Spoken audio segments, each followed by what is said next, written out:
we are founded awareness, knowledge. Therefore, all political action points to knowledge of the politically good or bad. The complete political good or bad we call the good society. Therefore, the question, in every political action there is implied the reference to the good society. All politically acting men are concerned with it. Whether they call it the good society or call it by another name is a secondary question. I mean, there are people who deny that there is anything to be called the common good, which is another way of speaking of the good society. But these same people speak of the open society, by which they mean the good society. President Johnson likes to speak of the great society, which is, in its wording, something different from the good society. But I think President Johnson means by the great society the good society. Why he and other contemporaries prefer to speak of the great society rather than of the good society is an interesting question, but which doesn't have to concern us here now. Now, if this is so, if all concern with political things, if all political action in points towards the question of the good society, and the good society is the theme of political philosophy, one seemingly paradoxical consequence follows, that there is no fundamental distinction between political philosophy and political science. This was the older view, according to which the study of the more or less imperfect societies is part of the same study which is concerned above all with the good society. This can be compared with the relation between physiology and pathology. They are in a way separable, but obviously the study of the healthy body and its workings points to the possibility of diseases, and the diseases, you cannot diagnose the diseases unless you know what a healthy body is. This is the way in which, above all, Plato in the Republic and Aristotle in the Politics deal with all kinds of political societies, perfect or imperfect. The situation in which we find ourselves today is characterized by the fact that in the first place, political philosophy is thought to be radically different from political science.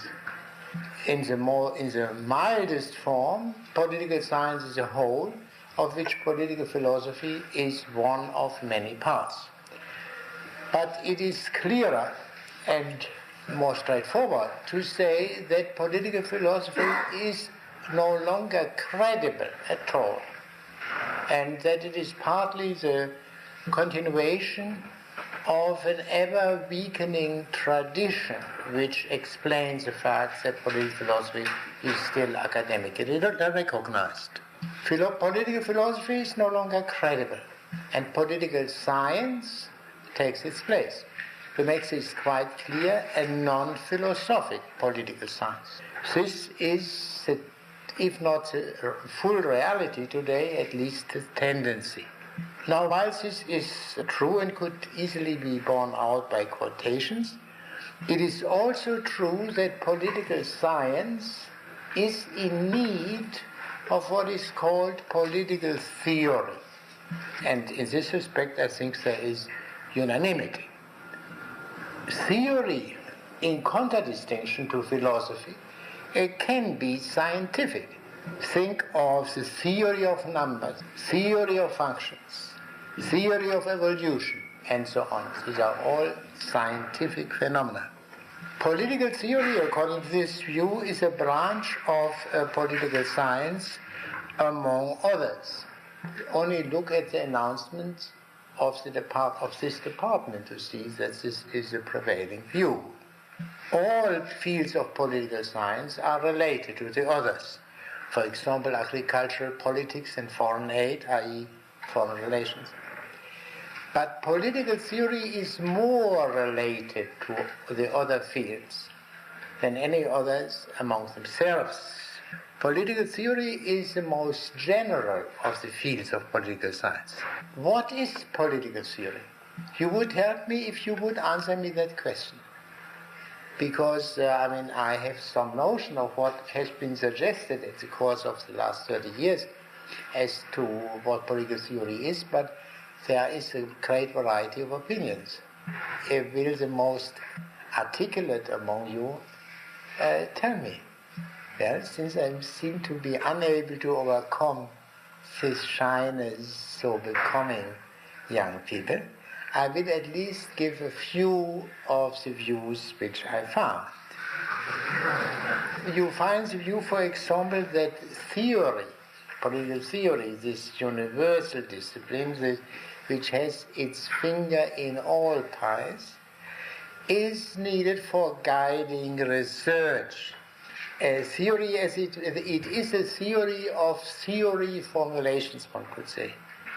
This political theory, thus understood, does not meet and does not claim to meet the political issues of the so-called isms. Therefore, there is another understanding of political theory, according to which political theory is that pursuit which is primarily concerned with the isms: democracy, communism, fascism, dealing with the ideologies, the operative ideals, of course primarily within the United States, with the ideals operative in the United States. Political theory, thus understood, is not possible without history, and without history, for example, you cannot understand the American operative ideals without understanding what the United States Constitution was originally meant to be.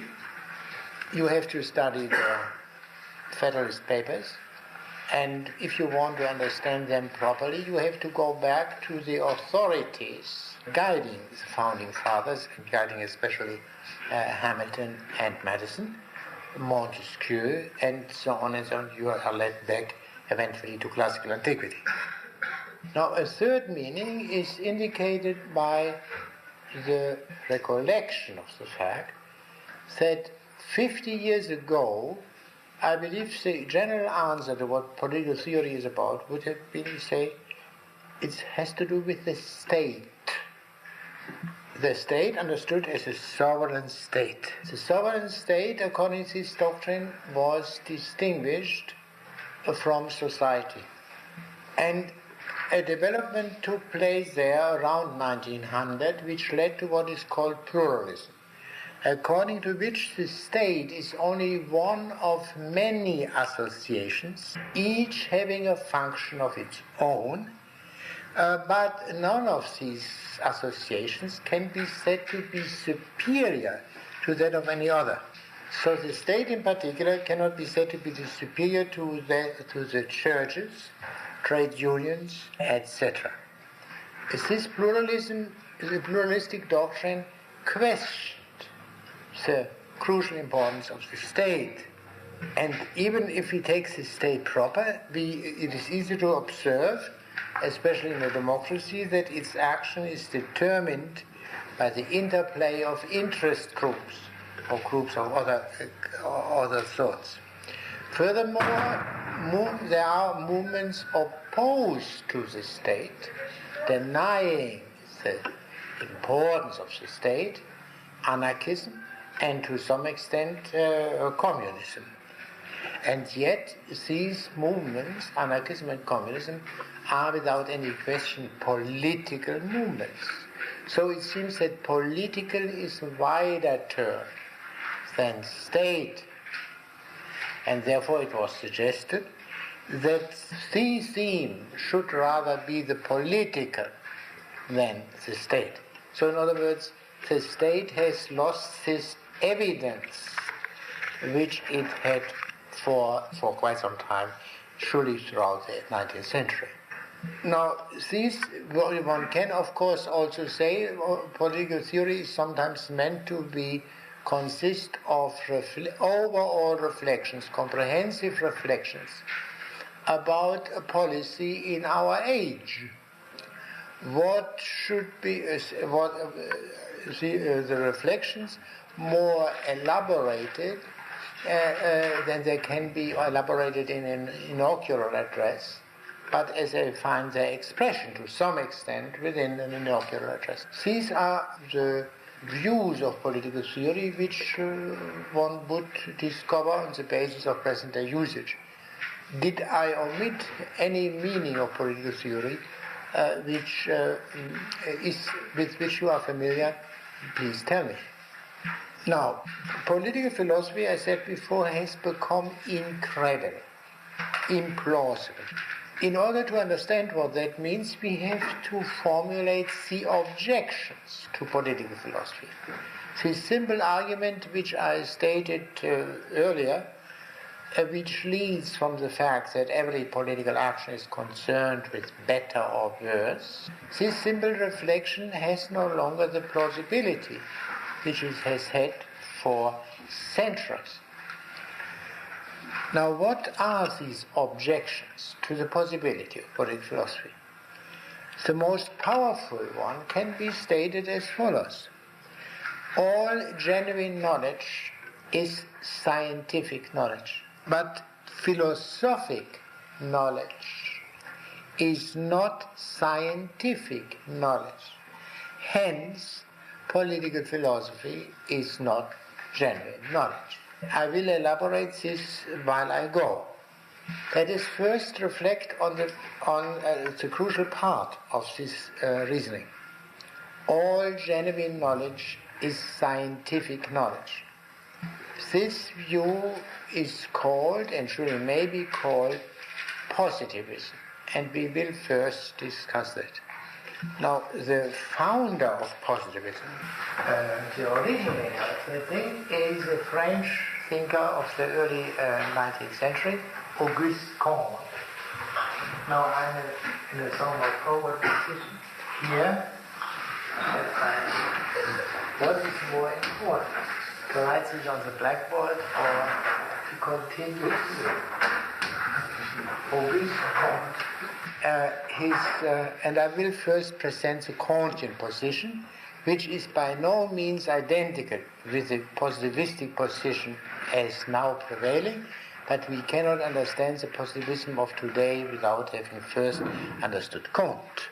Now, Kant, I give you the titles of his chief works. I translate them into English.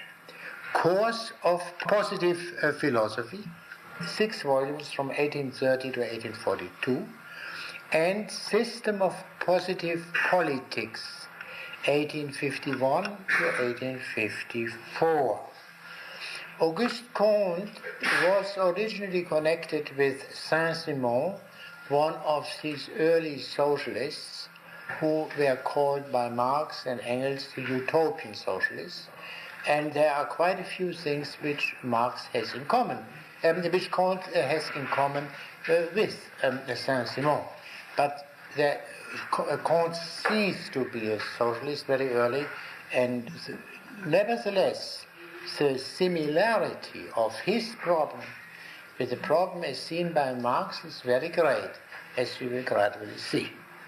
Now, the basis of Kant's doctrine is the well-known success of modern science since the times of Galileo, and its ever more spreading impact on modern society. In order to be enabled to form an independent judgment of what this success of modern science means, let us remember the most striking features of pre-Galilean science, traditional science, Aristotelian science. The simplest thing to do is to write here the. Where is this? There's a very badly supplied here. Now, according to the Aristotelian scheme, philosophy or science, there's no distinction made, consists of two main parts. One is called theoretical and the other is called practical. Theoretical each consists of three parts: mathematics, physics, which is used here in a wide sense, including all natural science, and metaphysics. Practical philosophy of science consists of three parts: ethics, economics, and politics. Economics means here the management of the household or the family, not what it has come in modern times. Now, in Kant's scheme, the division of the sciences is as follows: mathematics, physics, chemistry, biology, and social physics or sociology. These terms have been coined by Kant, sociology and social physics. There is, in addition, a philosophy dealing with these various sciences, understanding the meaning of mathematics, biology, sociology, etc., and this overall reflection on science and the sciences is what Kant calls positive philosophy. Now, what are the decisive differences between the Kantian? The Kantian scheme is, by the way, the scheme now generally recognized with some additions. Mathematics as a fundamental science and so on, in the social sciences, the last in the order of the sciences. Now, obviously, in Kant's scheme, there is no metaphysics. The second point, which was no longer a question for Kant at all, but which is in the light of history of immense importance, is this: that the natural sciences, or physics in the wide sense of the term, was originally not metaphysically neutral. But I mean by that, up to Galileo and Newton, the 17th century, a student of nature was either an Aristotelian, or a Platonist, or an Epicurean, or a Stoic.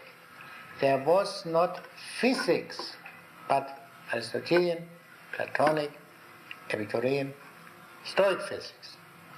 There were pursuits which were metaphysically neutral, where it did not make any difference whether you were a Platonist or an Epicurean. For example, shoemaking, to some extent also medicine, and also mathematics. But the epoch-making event was that the study of nature became as metaphysically neutral as shoemaking, medicine, and mathematics always more or less had been.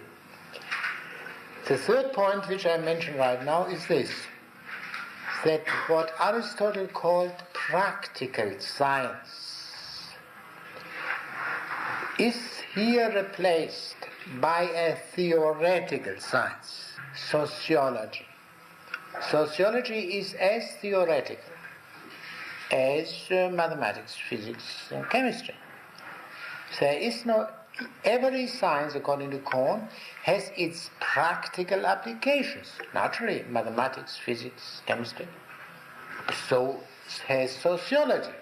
But the science in itself, the science of man and human affairs, is as theoretical as the other sciences.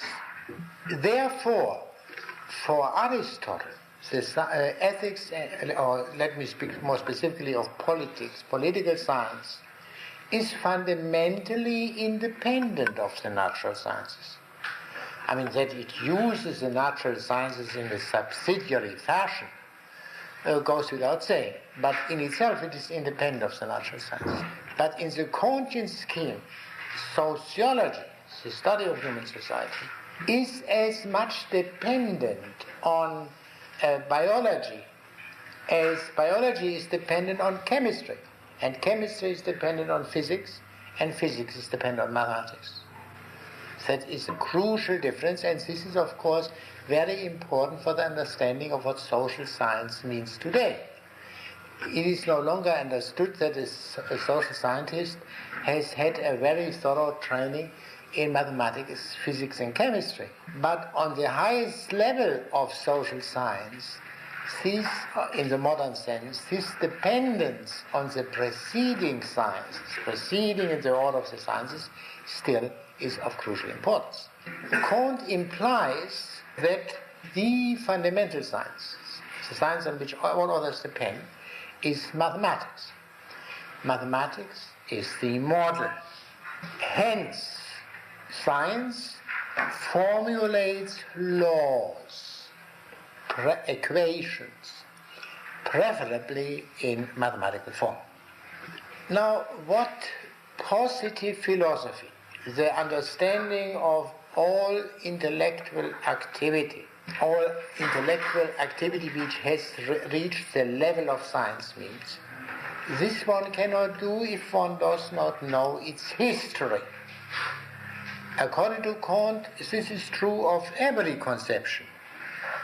One cannot completely know a science without knowing its history. And this is impossible without studying in a general way the history of mankind. The broad result of Kant's study of the history of mankind is that it consists of 3 stages, of 3 successive philosophies, as he calls it. Even so much so that every science, say mathematics or chemistry, goes through each of these 3 stages. The 3 stages are called by Kant the theological stage, the metaphysical stage, and the positive stage. Positive you can almost identify with scientific, but I have to use this terminology. At all times, man needs a philosophy for observing facts as well as a social bond. We cannot observe facts without selecting facts, and we must therefore have principles guiding our selection. To that extent, a philosophy precedes all observation. But we need also a philosophy, in the sense of Kant, as a social bond. Men cannot live together without an agreement regarding fundamentals, as others have put it. Now, what are these 3 stages?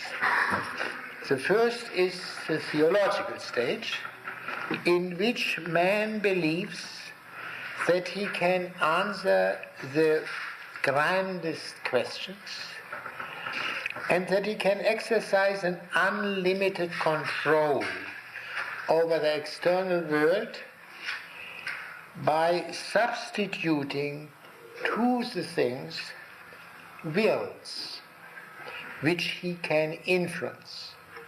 There are 3 stages of that according to Kant, which he called fetishism, polytheism and monotheism. In this early stage, which lasts in a way up to the present day, man believes to know the origin as well as the destiny of the universe. He claims to possess absolute knowledge, and he finds this absolute knowledge supplied by the assumption of supernatural willing agents. Kant explains this as the primacy of the theological philosophy as follows: that man has the tendency to transport involuntarily the intimate sentiment of his own nature to the universal explanation of all phenomena whatever. The anthropocentric approach, in other words, is natural to man, and it finds its perfect expression in the theological stage. The second stage is the metaphysical stage, in which the willing beings, the persons, are replaced by abstract forces, as he calls them, by personified abstractions. The highest stage of this is in which nature with a capital N is understood as a universal source of all phenomena. So another formula which he uses is that in the metaphysical stage, entity is substituted for divinity. The third stage, these two stages, it takes their principles, our immediate sentiments of human phenomena, our immediate sentiments of man, and hence they seek to explain the universe and all particulars in terms of will. Those who have any knowledge of what is called metaphysics may not recognize metaphysics at all in Kant's description, but let me say only this point. What he has in mind is a teleological analysis, say in the form of Aristotle, that a being tends towards something.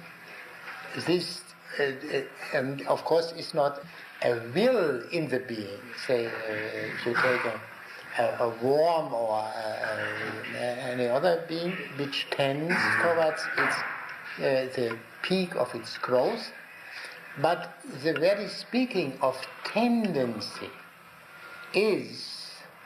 implies still thinking in terms of willing that he has in mind. The positive stage is characterized by the fact that its starting point is obviously not will, but numbers. The fundamental science is mathematics, and therewith any attempt to explain phenomena in terms of will is excluded. In the positive stage, man abandons the question of the origin and destiny of everything. It abandons the claim or the aim of absolute knowledge. Only relative knowledge is possible. What does that mean? In the positive stage, man does no longer ask for the why, but is only concerned with the how things operate, not why they operate in this manner. For example, there is no longer any speculation on the origin of life or the origin of the species, according to Kant. You see, in this particular point, Kant was obviously refuted by the later development of biology, to say nothing of Lamarck, who already preceded him.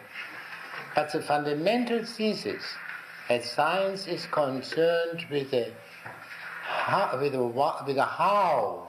and not with the why has survived Kant up to the present day in many circles. As another example, man is no longer concerned in the positive stage with whether inanimate and animate beings have or do not have the same or a different nature. This is, according to Kant, an insoluble question. In the positive stage, man studies the phenomena alone, with a view to their laws, the invariable relations of succession and simultaneity. The type of this positive knowledge is this: given these and these conditions, this and this happens. This is not, in Kant's view, a statement about causes, but about correlation. Here, conditions, there are the things related, succeeding the condition. Newton's laws of gravitation does not determine what attraction is in itself, what its cause is, but how attraction works, as it will. He says on one occasion, the question of the first causes of all motion, of all life, or whatever it may be, or of the final causes, the last causes, is meaningless for us. A phrase which has recurred many times since. Now, the positive stage, which cannot be properly understood if one doesn't see it as succeeding the theological and the mathematical, the metaphysical stage, is the final stage in the development of the human mind. There is no possibility of visualizing anything radically different from the scientific approach, which has come into being since the 17th century and has spread ever more. The victory of the positive spirit is inevitable, i.e. it has not yet been entirely victorious, especially not in the social sciences, but it is inevitable. For the human mind is powerfully disposed toward unity of method. And in the long run, men will not leave it at proceeding in this manner, in this very successful manner, say in physics and chemistry, and proceeding in a radically different manner in the study of human affairs. For the time being, say 1835 or thereabouts, the theological and metaphysical philosophy has still a certain practical superiority over the positive philosophy, because they still can maintain the claim to universality, to answering all questions. While positive philosophy has achieved a breakthrough only in certain fields, say physics and chemistry especially. But the human mind cannot but reach its true definitive maturity, the positive spirit, in all fields. What makes us count certain of the future victory of the positive spirit is the constant progress of the positive spirit from generation to generation, and the corresponding constant decline of the theological and metaphysical spirit. The most important lacuna, as far as the positive spirit is concerned, is the study of the social phenomena. This has surely not yet reached the positive stage. There does not yet exist the social science, in other words. And the external fact that Kant coined the term sociology is an indication of the state of affairs. Sociology did not yet exist before Kant. Hitherto we do not yet have, as Kant says, a social physics, but only a social theology or a social metaphysics. And the examples which he gives are for a social theology is the doctrine of the divine right of kings, which was of course still lingering on in continental Europe in the 30s of the last century, and of social metaphysics, the doctrine of the sovereignty of the people. Both are, and these are examples which may give you some initial guidance as to what he means by the distinction between theology and metaphysics. The doctrine of the divine right of kings, the theological doctrine, the doctrine of the sovereignty of the people, a metaphysical doctrine. Now, while there can be no doubt regarding the intellectual superiority of the spirit of science and of science to all competitors, the positive spirit is not without its intrinsic dangers. The peculiar danger which is inherent in the victory of science is specialization. It becomes ever more necessary for a man of science to be either physicist or chemist or whatever it may be. Where do we get that comprehensive view which, in however spurious a manner, the theological and metaphysical spirit supply? Kant's answer is we need a new kind of specialty, namely a special study of science in general, of science as such and its relation to society.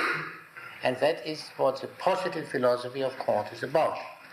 The social situation now is that the positive spirit, scientific spirit, has destroyed the old certainties, i.e.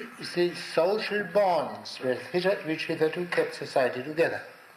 The consequence is anarchy, intellectual anarchy. The reconstruction is possible only through the application of the positive spirit to the social phenomena.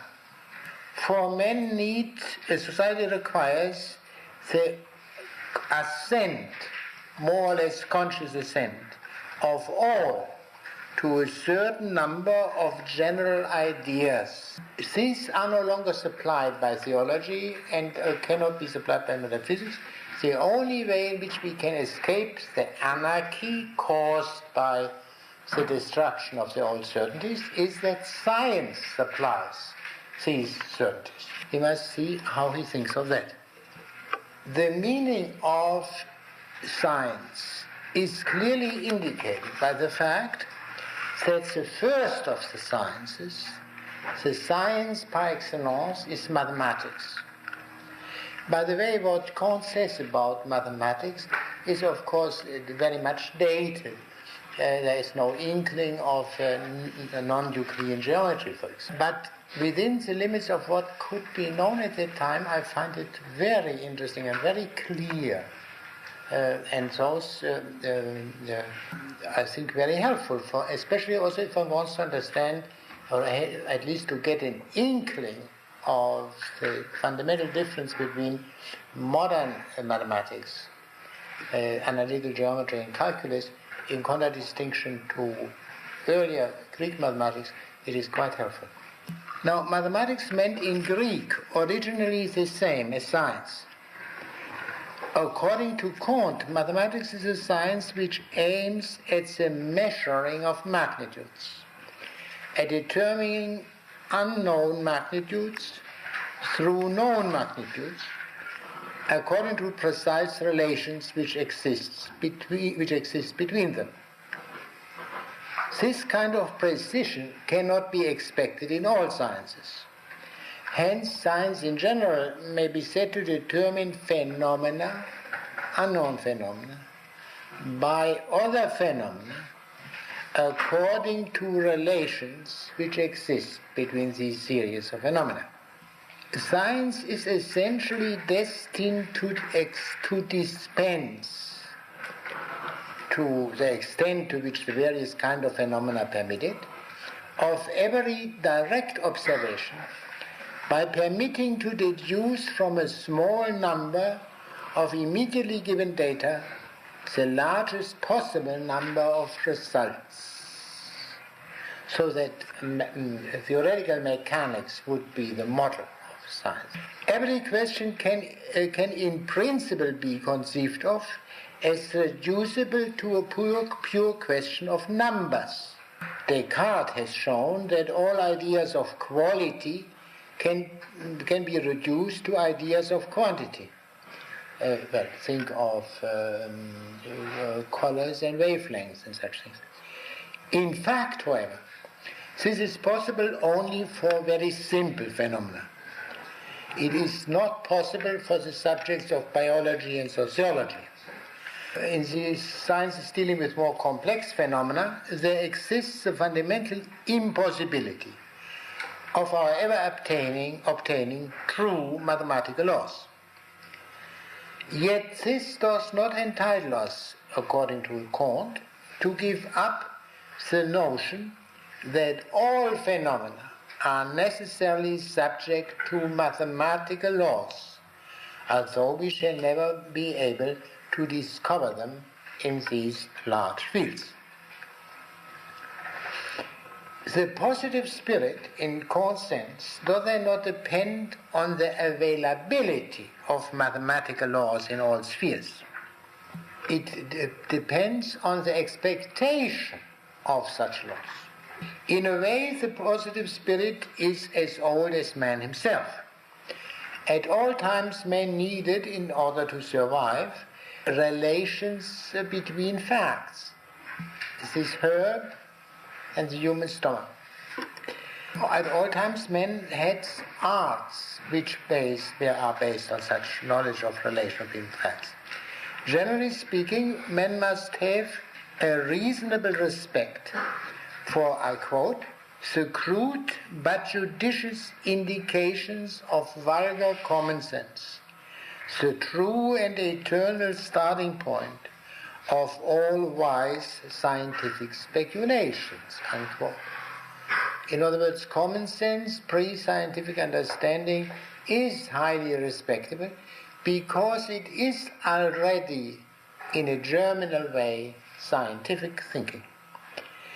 Now, this importance of common sense applies especially to human affairs. Ordinary common sense is perfectly competent in regard to phenomena which by their nature are constantly submitted to its attentive consideration. A man dealing all his life with this kind of activity knows more about them than a scientist who doesn't have the same familiarity can possibly know. All isolated study of the various social elements, which is the way in which it is handled by scientists, is in itself irrational and sterile. In this sphere of social things, all understanding must start from the whole and not from the elements. For the demand that one must proceed from the simple to the complex, a demand which is in a way underlying Kant's whole scheme, from mathematics, physics to sociology, is not the primary demand of the scientific mind. The primary demand is that we proceed from the known to the unknown. But in sociology, in the study of society, the whole is a thing which is known, and the elements are those towards which we have to proceed by analysis. In the social sphere, the most vulgar phenomena are the most important ones, and therefore the procedure in sociology, to some extent even biology, must be different from that of mathematical sciences strictly understood.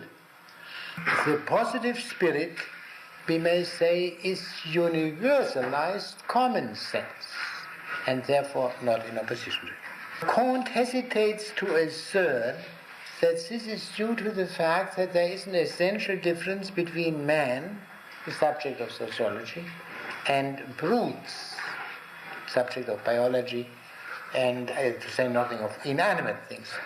For according to Kant, there cannot be natures, a nature of man different from the nature of brutes, because this is metaphysics. Intimate natures as distinguished from phenomena and their manifest relations. But Kant's consideration regarding the primacy of the whole in sociology goes very far to compensate for this denial of this tacit denial of essential differences. The fact that sociology, which means here the study of all social phenomena, has a very broad meaning. The fact that sociology is not reducible to biology, etc., does not mean that it is not to some extent based on biology, for example. For instance, biology, especially anatomy and physiology, have to fulfill a most important function in regard to the intellectual government of society. Anatomy and physiology must protect common sense in its, on the whole, just appraisal of the various levels of intelligence against the metaphysical view that all human intelligences are fundamentally equal. Biology, as he understood it, I do not have to go into the particular teachings he had in mind, made sure that the intellectual levels of different human beings are very great. The differences are very great, and therefore the belief in the equality of man intellectually is a wrong assertion. Biology does fulfill here an important political or social function. Or also the overestimation of the merely acquired abilities. Merely acquired abilities is distinguished from the native abilities. This, and that he said without any irony, this error, the overestimation of the acquired abilities, is fostered by the scientists themselves, the majority of whom are men of very mediocre minds, and therefore must put all the emphasis on their learning rather than on their native fields. Yet the dependence of sociology on the preceding sciences means more than that. It means the primacy of the non-social and the sub-social, generally speaking, of the lower. Accordingly, there is only a difference of degree between the human mind and the mind of the brutes. The scholastic definition of man as a rational animal is, according to Kant, nonsense. No higher animal could live without being rational to some extent.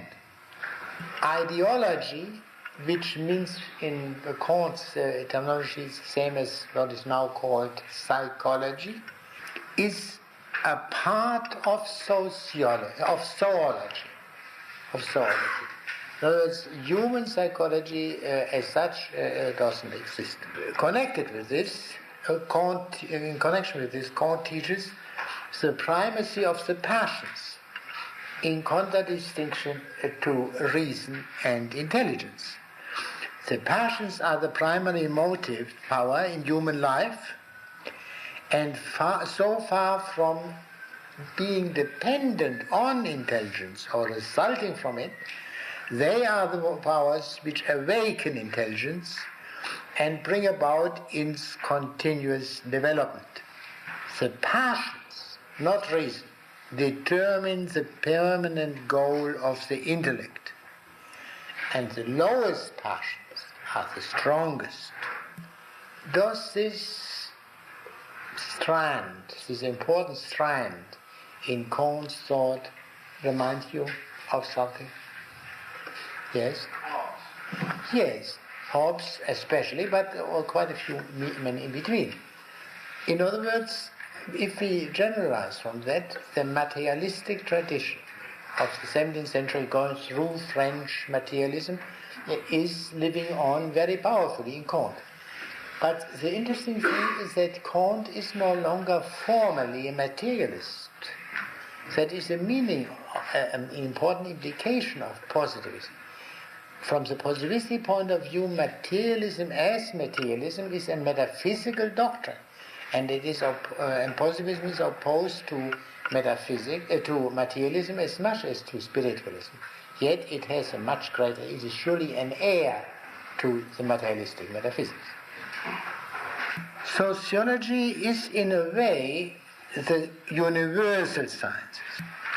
For all sciences must be understood in the light of a general theory of human development, of the development of the human mind. So you cannot understand mathematics in terms of numbers, because mathematics is not a number. Mathematics is a human pursuit. And this human pursuit can only be understood within the context of the development of the human mind, i.e. of the law of the three stages. Furthermore, the guidance of research and of discovery in all sciences requires a rational theory. And this rational theory is ultimately supplied by the needs of man, which needs of man can only be scientifically known by a science of man, by sociology. All sciences are the work of the human mind as social mind. From this point of view, sociology is the fundamental science. Now, the supremacy of the positive spirit means simply the obvious superiority of scientific explanations to theological or metaphysical explanations. This obvious supremacy of the positive spirit proves the necessity of a positive science of society, of what, to repeat, Kant calls sociology or social physics. Why do we not yet have a social science? Why is the positive spirit not yet, why does it not yet have reached, made itself the master of the study of social phenomena as it has made itself the master of in physics? Now, in the first place, the logical order of the sciences, from mathematics via physics and so on to sociology, is at the same time the temporal order of their emergence. Chemistry could not become a science, a positive science, before physics had not become so. So only after biology has reached the scientific stage, which according to Kant was not the case before the end of the 18th century, could a social science become possible. More specifically, and more importantly, the phenomena most important for making social science possible did not yet exist before our time meaning 1830, thereabouts. Why? What is the most important phenomenon for making social science possible? That phenomenon which makes it possible to see society as a whole properly, truly. Now, society is in a way always a whole, but this is insufficient. The larger whole, of which all societies are part, is the development of the human race. And the development of the human race finds its completion in the positive spirit and its social implications, and this did not yet exist before the reaction to the French Revolution was completed, according to Kant. Social science is not possible before the completion of the development within the elite of the human race in our times. Prior to our times, the essential direction of the social movement was not sufficiently determined. There was no certainty as regards the progressive character of the historical process. Classical political philosophy, that of Plato and Aristotle, coincided with a state of decline of ancient society. The notion of a more perfect state of things replacing a less perfect one, i.e. of progress, is due to Christianity, according to Kant. The distinction between the new law, the perfect new law, in contradistinction to the less perfect old law. Forerunners of the positive social science, according to Kant, are especially three men. Aristotle, whom he highly respects, Montesquieu, and Condorcet, the victim of the French Revolution, Condorcet. And those of you who know Montesquieu and Aristotle, Condorcet, at least to some extent, will be quite surprised by this combination. Because one can see that someone admires Aristotle and Montesquieu because of their very solid empirical character of their studies, which of course Kant needs too.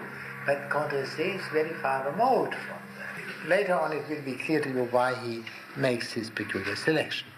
But he is also, has also a certain respect for the political economists, but especially Adam Smith, and the historical school of jurisprudence in Germany. Prior to the French Revolution and the reaction to it, it was impossible to see that the history of the human race is a whole, has a physiognomy of its own, and this is its progressive character. And therefore, that insight makes social science possible. Therefore, there couldn't be social science before. Social science is necessary now, not only theoretically, in order to round off the whole science, but above all practically. Public morality needs a solid basis, and practical politics needs reliable guidance, a vision of the future. This indispensable agreement regarding the fundamentals can now, after the decay of theological and metaphysical thought, be supplied only by science. As it is, there is intellectual anarchy. And the intellectual anarchy is the root of the moral anarchy, which in its turn is the root of the political anarchy. At present, there are no established principles regarding which all members of society can be united. Human reason needs above all fixed points which alone are susceptible to vary in a useful way its spontaneous efforts, and for which the skepticism momentarily produced by the more or less difficult passage from one dogmatism to another constitutes a sort of morbid perturbation which cannot be prolonged without grave dangers. In other words, there was a dogmatism in the past, religious dogmatism. This was destroyed by the revolutionary critical philosophy. And there will be no order, no stability, before there is not yet a new dogmatism.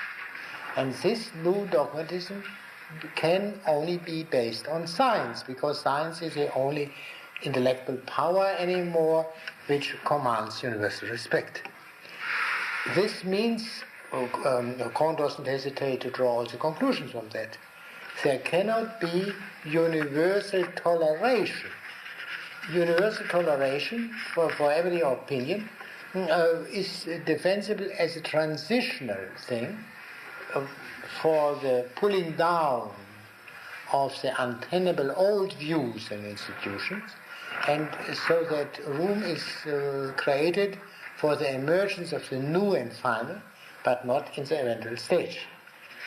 Systematic tolerance cannot exist and has never really existed regarding the opinions, except regarding opinions regarded as indifferent or questionable, as is proven by the very practice of revolutionary politics, in spite of its absolute proclamation of the freedom of conscience. But itself guaranteed in the last analysis by a kind of religious consecration, real if vague, in which these metaphysical dogmas would necessarily be,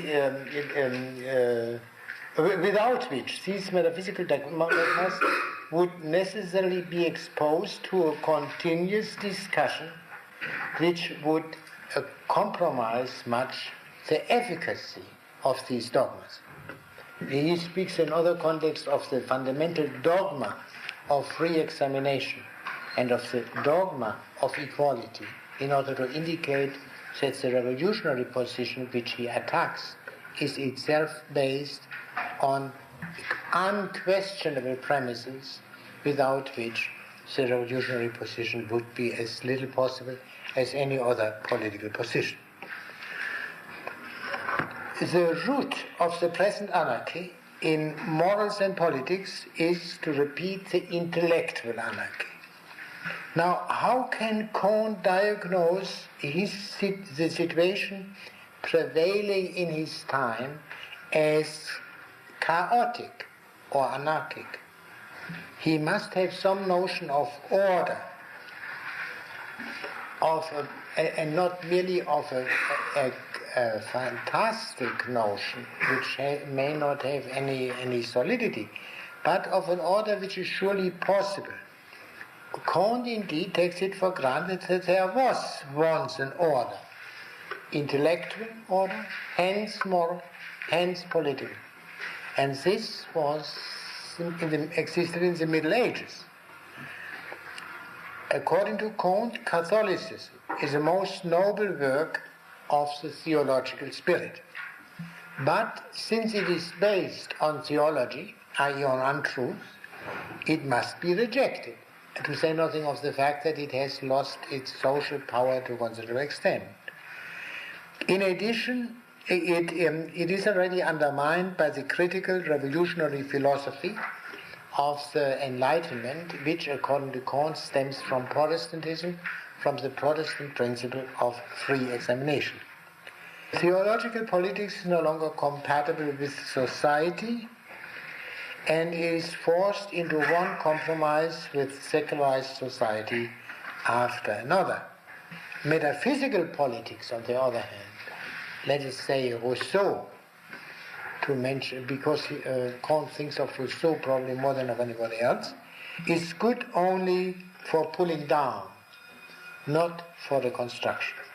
The final superiority of positive philosophy is undeniable, as our discussion of the historical development will show.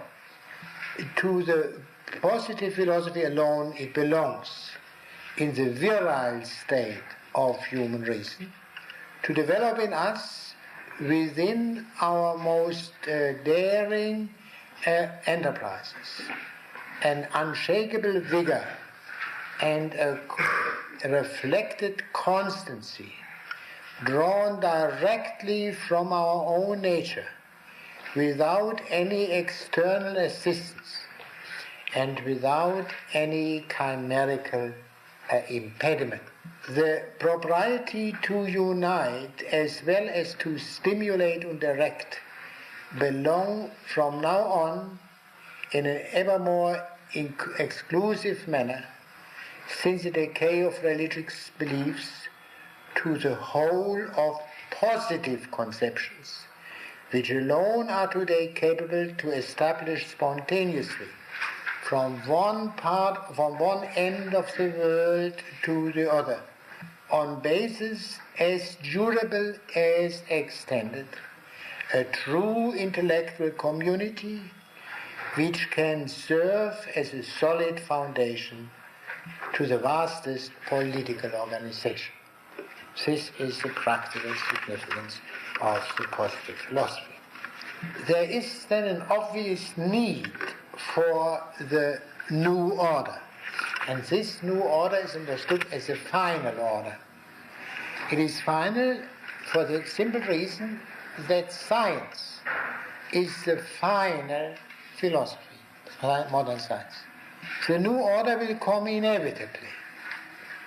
Its power is based on the power of science, which destroyed the alternatives. The new order, we may say, is the order in accordance to nature, and especially in accordance to the nature of the elite of the human race. There is some difficulty in the argument which I would like to read to you. The elite of the human race as a necessary and final result of all the diverse earlier evolutions, touches now at the direct coming of the social order best adapted to its nature. The theologic and metaphysical philosophy have alone freely undertaken hitherto to operate the political reorganization of modern societies, and they having failed, it follows evidently either that the problem would not be successful of any solution, which it would be absurd to think, or we have to have recourse to positive philosophy.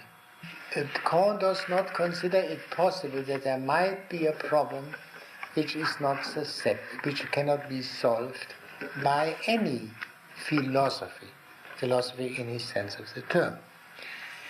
In the new order, men will be guided by a small elite that is implied in everything I said before. And these men are the men devoted by nature to contemplation. In a very strange, not to say fantastic way, Kant has dared to demand and even to predict the rule of philosophers in the 19th century. And the imminent rule of philosophers, but these philosophers being modern scientists. One can say Kant has been refuted 100 times by the development which has taken place, and as a predictor, he surely is subject to refutation by further developments. But this doesn't mean that his suggestions are not of the utmost importance for us to consider. There is a thing which is coming up time and again, and which is something very actual in our society, although not preponderant, and what is called technocracy. Our society requires to some extent rule by experts, which means rule by scientific experts. No one has stated the argument in favor of this possibility and part necessity as strongly as Kant. There are a few passages regarding this Platonism which it might be good to read. Every individual, however inferior, has always a natural right, provided he does not behave in a pronouncedly antisocial manner, to expect from all others the scrupulous accomplishment of the general considerations following from the dignity of man.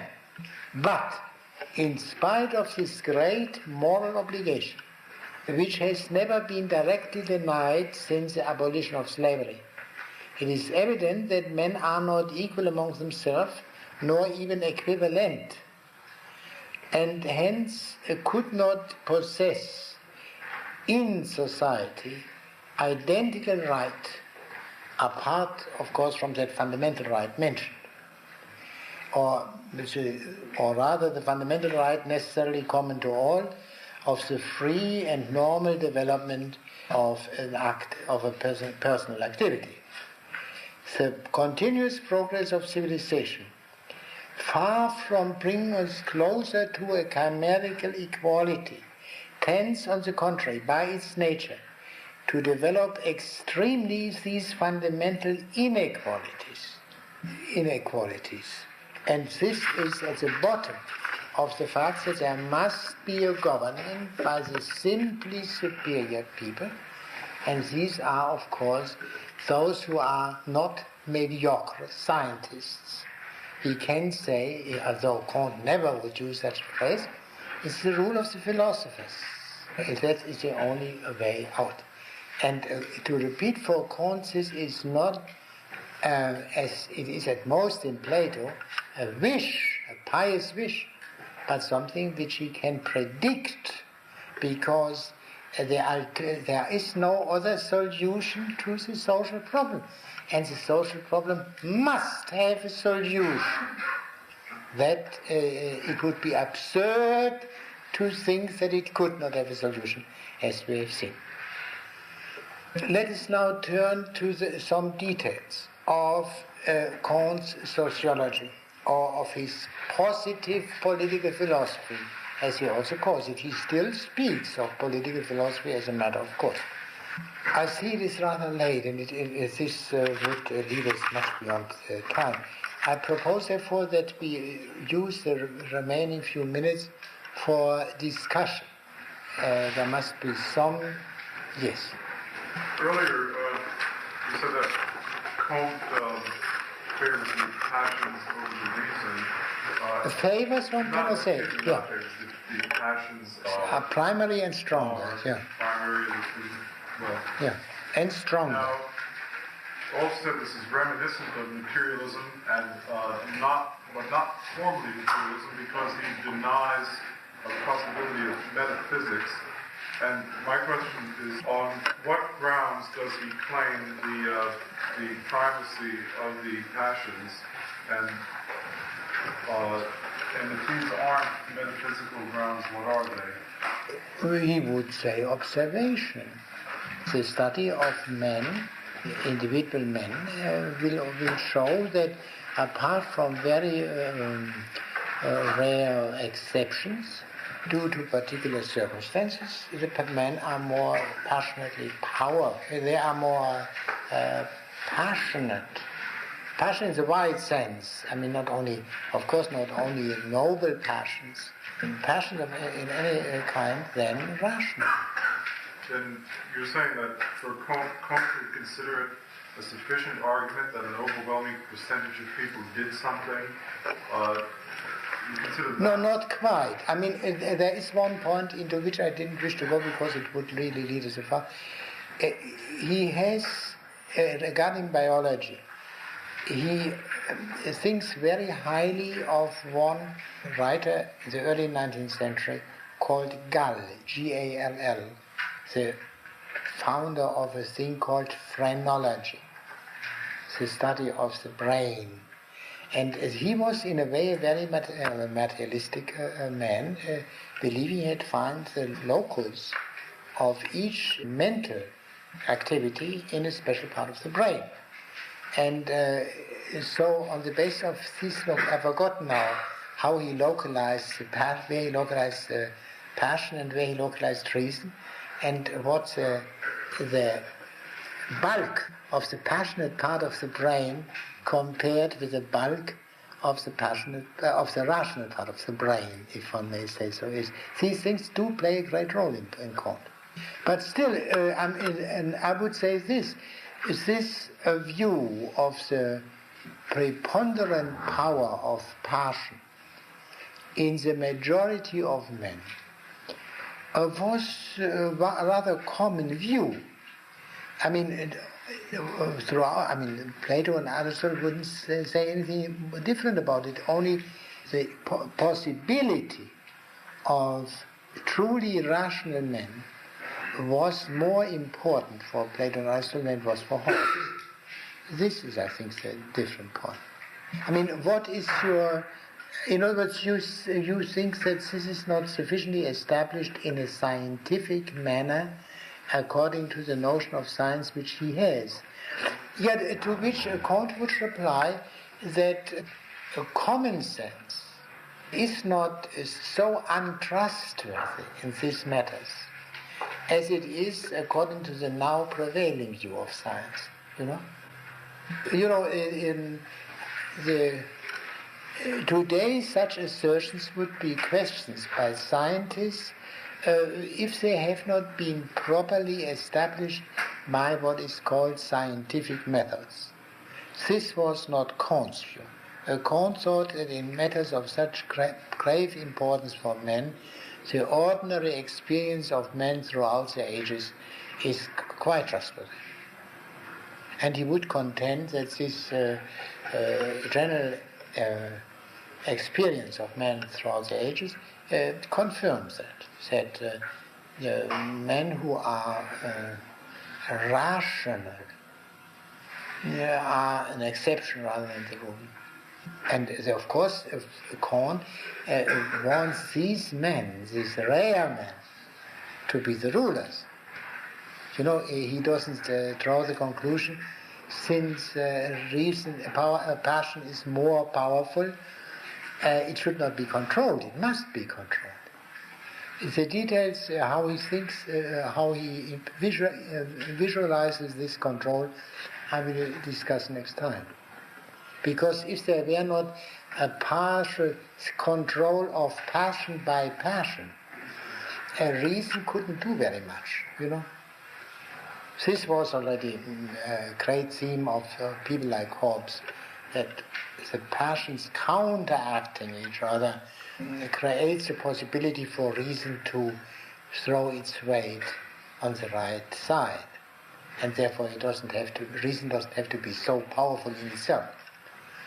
Yes? Mr. Strauss, is there any significant relation between positivism of Kant and the ideology of Mr. C? Yes, but Kant rejects that. Trustee, what is trustee? The term is, there was a school at the end of the 18th century, Napoleonic times, which continued more or less what Locke did in England. And today it would be what they did would be called psychology. This school called itself ideologic for this reason, because, as you know from Locke, the subject matter of Locke are ideas. The ideas in the human mind. And the study of these ideas is therefore ideology. And Napoleon, who detested these men because they were Republicans, used the word ideology in order to show how incredibly stupid they were. And from this Napoleonic usage of ideology, the Marxian usage is derived. And then it came to mean from Marx on a wrong theory. A theory which is based on a fundamentally wrong perspective, ultimately to class, to which a man belongs. This is the meaning which it took on in Marx, and was then taken over by half-Marxists and by non-Marxists, and now it is a perfectly respectable term, so much so that Khrushchev, for example, and as I was told, even Stalin himself, has spoken of the Marxist ideology. Imagine. But today this is quite common. People otherwise sensible people shout for an ideology. They want to have an ideology, by which they mean, I suppose, they want to have a coherent body of doctrine which guides them in their actions, and they call it an ideology. But an ideology has, according in this respect, I would regard the authority of Marx as absolutely decisive. An ideology is a wrong doctrine. One shouldn't really speak of it, except under great provocation or pressure. But someone else, yes. Could you clarify, please, why the reaction to the French Revolution, or rather than the French Revolution, is... Because the French Revolution led to this thing called the Terror. Don't forget that. 1793, Robespierre. And then it took some, of course they got rid of Robespierre eventually, but until there came, some order came out of it. It took Napoleon. And Napoleon is surely a reaction to the French Revolution. But still, Kant detests Napoleon. I mean, this is because he detests the military spirit. I will take up this later. And therefore, the character of the post-revolutionary society became visible only partly under Napoleon, and partly even after the defeat of Napoleon.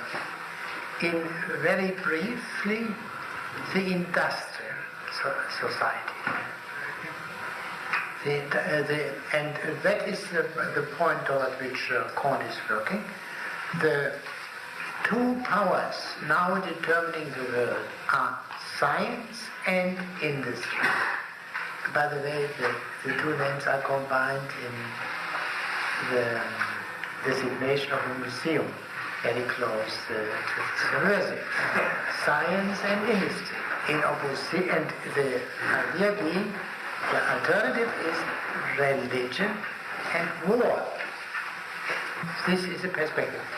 These things play, you see here the kinship with Marx, which kinship can be explained by a common ancestry, because Saint-Simon, with whom the original teacher of Kant, was in a way also a teacher of Marx. But Kant turned away entirely from all socialism. And Kant believes that the nerve of the whole historical development is the human mind, the intellect, and not the relations of production at all. This is radical. Mr. Strauss, in passing, you said something about Kant's relationship to Euclidean geometry as a model of mathematics as opposed to Cartesian. The difference between classical mathematics, or also the mechanics, say in Archimedes, and this radically new point, in the 17th century especially, Descartes, analytical geometry, and Leibniz-Newton's calculus. Kant accepted the latter as of course, modern is actually naturally. The ancient was only an inadequate form of mathematics.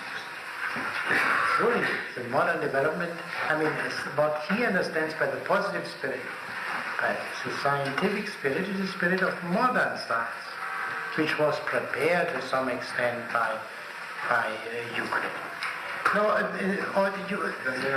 ask, what could you be, if you think it's necessary, a bit more explicit on the nature of these technocrats in the final stage? Well, I will speak of that later. But regarding mathematics, one can use a simple thing. Pre-modern mathematics, at least in the Western world, did not know of algebra. And algebra is, in other words, they could reckon only with numbers, not with these strangely generalized numbers, algebraic magnitudes. Yes? Yes, I wonder if you could tell me what was Kant's view about human nature in this sense. I believe you mentioned that in the transition from the second to the third stage, from the metaphysical to the positivistic, that intellectual anarchy occurs in the sense that the old order is being destroyed. And no longer people are asking why questions, they're now asking how questions. And this is not quite correct. The chaos, the anarchy is not during the transition from the metaphysical to the positive, but is coeval with the metaphysical period. The metaphysical philosophy is the negative, critical, skeptic, destructive thought of the 17th, 18th century. The point of the And so, in other words, only, in the 17th century, the power of religion and of the old authorities was still relatively unbroken. and the situation has progressed and has become unbearable only in the 19th century. But the theorists there, Hobbes, from Hobbes to Rousseau, he doesn't mention names very frequently. Rousseau he simply calls a sophist. I mean, that's he belongs to this bit. But I haven't found a reference to Hobbes, or to Locke. But I'm sure he also meant them too. Yeah, what was it? That I really wanted to ask was that in the last stage when science becomes the last philosophy? I want to ask, does he now see the human being as no longer being concerned with moral questions? Yeah, of course he is concerned. But these questions will be answered by science now. Science is a new moral authority? Pardon? Is science a new moral authority? Sure. Oh yes. Naturally. I mean, you see here the most powerful difference between Kantian positivism and present-day positivism. In present-day positivism, science is silent about all moral questions. Yeah? And in other words, science can supply material with which moral men can answer their questions. But science as such does not answer the questions. You know this familiar view. This is completely absent from Kant. For Kant, science is an intrinsically moral affair. And this creates certain theoretical difficulties for Kant, by the way, which are avoided by present-day positivism, but present-day positivism has some other difficulties instead, you know. Did I answer your question? Mr. London. Earlier you explained the independence of the practical sciences from the theoretical sciences in the Aristotle scheme. Yeah. Yet, as I recall, and I hope I'm recalling accurately, in your introduction to natural right and history, after talking about certain political matters, you said that the answers to the highest questions are ultimately involved in the method in the name of Aristotle, this method one chooses, whether it's teleological or mechanistic. And I think the footnote is from the physics, if I'm not mistaken. Yeah, well, I do not remember the quotation exactly. I remember the thought. Yeah, but in other words, the question is whether the distinction between theoretical and practical knowledge is not theoretically adequate. It is practically good enough, but theoretically perhaps not good enough. That would be a question. Could this not be that something is practically good enough and theoretically in need of clarification? I think that is so, yeah. Let me say this for us. Practical, from the Aristotelian point of view, there are principles of practice which are not in need of theoretical justification in order to be evident to us. But they can be obscured by false theories. Now then you need in order to fight a false theory, you need a theory. You need therefore a theory to defend sound practice and its principles against false theories. Now, is this theory, let us say this apologetic theory, a theory like the other like theories simply, say astronomical theories, or is it not of a peculiar character because of its apologetic character? These are questions into which one would have to go. So, I think I leave it at that and ask someone.